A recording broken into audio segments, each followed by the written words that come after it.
जी नमस्कार, मैं Indresh Mishra, Diamond Public High School Panna, ideal Sanskrit teaching में आपका स्वागत है।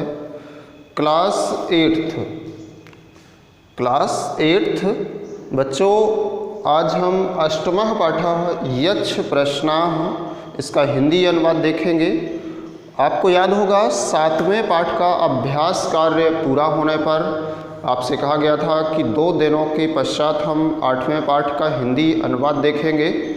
तब तक आपको इन 2 दिनों में विविध प्रश्नावली 1, इसके प्रश्नोत्तर, खाली स्थान, सही जोड़ियाँ, जो कुछ भी कार्य है विविध प्रश्नावली 1 में प्रश्न क्रमांक 1 से 15 नंबर तक उसमें प्रश्न थे, वो आपको फर्स्ट चैप्टर से 7th चैप्टर तक के अभ्यास कार्य से ढूंढ के पूरा करना था। उम्मीद है आपने विविध प्रश्नावली 1 तैयार कर ली होगी। तो आज हम देखते हैं यच्छ प्रश्नाः। यच्छ ये एक दैत्य का नाम है, राक्षस जो जंगल में रहता था। महाभारत की एक घटना है ये। पांडवों का जिस समय पर वनवास काल चल रहा था उस समय का एक छोटा सा संवाद आपकी किताब में दिया गया है 8वें पाठ में। इसका हिंदी अनुवाद देखेंगे। अष्टमः पाठः यच्छ प्रश्नाः। महाभारतस्य यच्छ प्रश्नाः अत्यंतं प्रसिद्धाः सन्ति। महाभारत में यच्छ के प्रश्न अत्यंत प्रसिद्ध हैं। वन पर्व कथानुसारं वनवास काले एकदा पांडवाः विचरन्तः आसन्। वन पर्व की कथा के अनुसार वनवास काल के समय एक बार पांडव वन में भ्रमण कर रहे थे। मार्गे द्रौपदी जलम आयाचत। मार्ग में अर्थात रास्ते में द्रौपदी ने जल मांगा। प्रथमं सहदेवः पात्रं नीत्वा जलम आनेतुं समीपवर्तिनम एकम तड़ागम अगच्छत्। सर्वप्रथम सहदेव 5 भाइयों में सभी से छोटा था, इसलिए सर्वप्रथम सहदेव पानी का बर्तन लेकर के पास में स्थित किसी तालाब में पानी लेने के लिए गया। परम न प्रत्यागच्छत, किंतु वो पानी वापस लेकर के नहीं आया। एवं क्रमेण नकुल, अर्जुन, भीमः अगच्छन् परम तेऽपि न प्रत्यागच्छन्। इसी क्रम से, छोटे क्रम से, जैसे सर्वप्रथम सबसे छोटा था सहदेव, वो गया। सहदेव के पश्चात नकुल, वह भी वापस नहीं आया। फिर अर्जुन गया, भीम, इस प्रकार से ये चारों लोग गए पानी लेने तालाब में, लेकिन वापस पानी लेकर के लौटकर नहीं आए। अन्ते स्वयं युधिष्ठिरः तत्र आगत अपश्यत्। अंत में सबसे बड़ा भाई जो युधिष्ठिर था वह स्वयं गया और उसने देखा।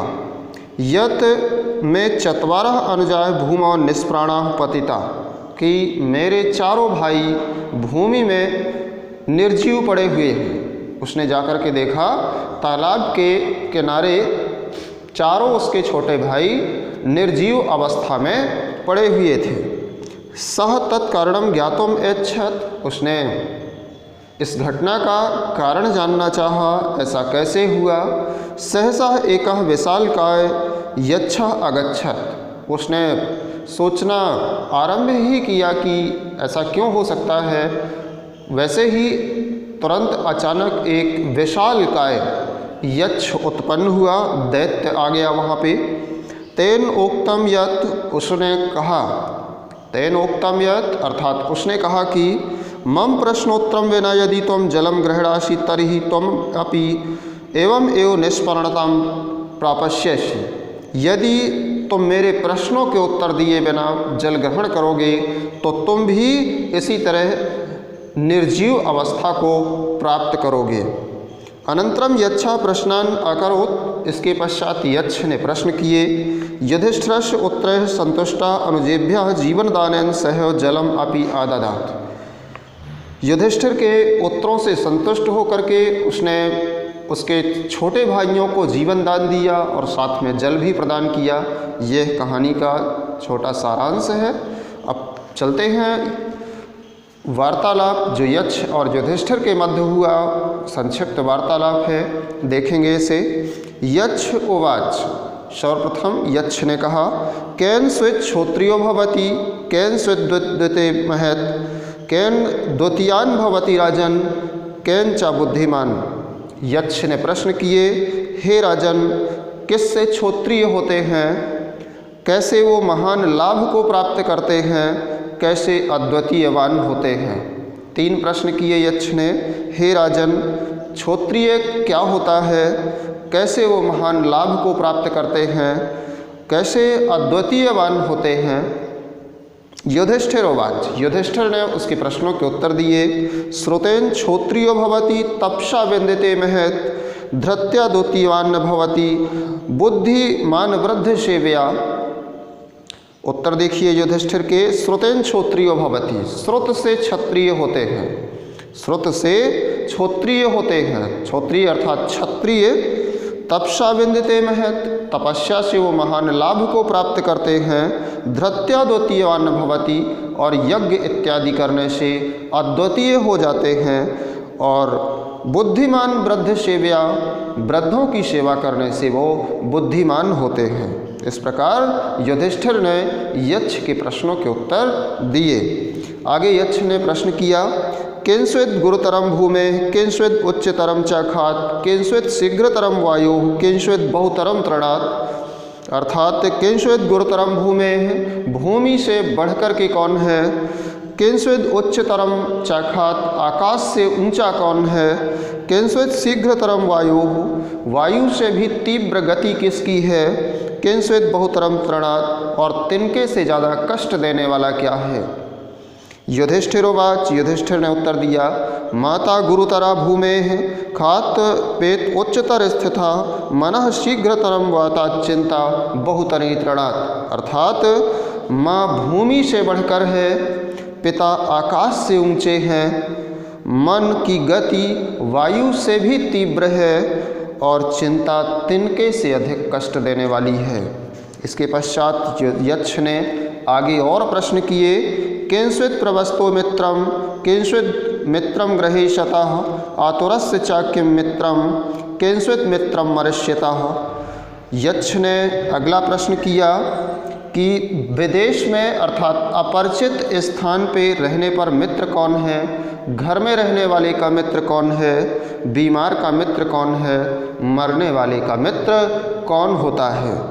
युधिष्ठिरोवाच, युधिष्ठिर ने उत्तर दिए, सार्थः प्रवस्तो मित्रम भार्या मित्रम गृहीशतः आतुरस्य भिषक मित्रम दानम मित्रम मरिष्यतः।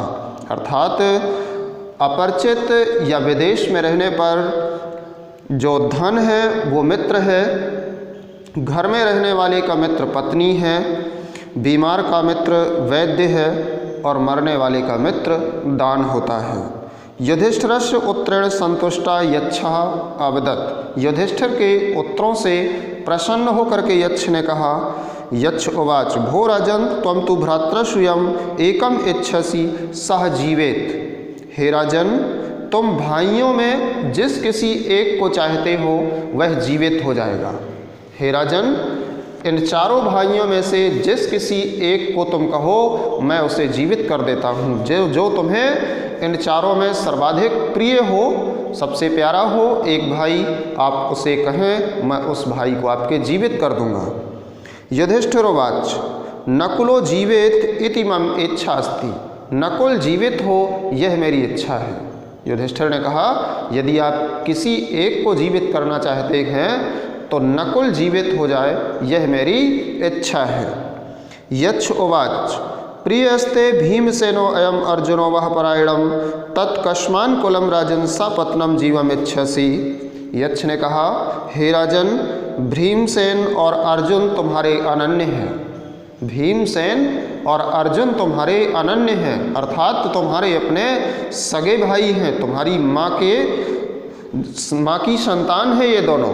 भीमसेन और अर्जुन तुम्हारे अनन्य हैं, इसलिए अतः तुम सौतेले नकुल को क्यों जीवित करवाना चाहते हो। नकुल तुम्हारा सौतेला भाई है, दूसरी माँ का पुत्र है, तुम नकुल को जीवित करवाना क्यों चाहते हो, क्यों ऐसा चाहते हो नकुल जीवित हो जाए और भीमसेन अर्जुन नहीं। युधिष्ठिरोवाच, यथा कुंत्री तथा माद्री विशेषो नास्ति मे तयोः मात्राभ्याम समिच्छामि नकुलो यच्छ जीवतु। युधिष्ठिर ने उत्तर दिया उसकी बात का कि मेरे लिए जैसी कुंती है वैसी माद्री है, मेरे लिए उन दोनों में कोई अंतर नहीं है। कुंती उसकी सगी माँ अपनी माँ थी और माद्री सौतेली माँ थी। कुंती के 3 पुत्र थे ये, युधिष्ठिर, भीम और अर्जुन। माद्री के 2 थे, नकुल और सहदेव। तो उसने कहा मेरे लिए जैसी मेरी अपनी माँ कुंती है वैसी ही मेरी माँ माद्री भी है, मेरे लिए उन दोनों माँओं में कोई अंतर नहीं है। मात्राभ्याम सम इच्छामि नकुलो यच्छ जीवति, इसलिए मैं चाहता हूँ कि मेरी एक माँ का नकुल भी जीवित हो जाए, अर्थात मेरी कुंती माँ के लिए मैं रहूँगा एक पुत्र और मेरी माद्री माँ का भी एक पुत्र जीवित हो जाए, ऐसा मैं चाहता हूँ।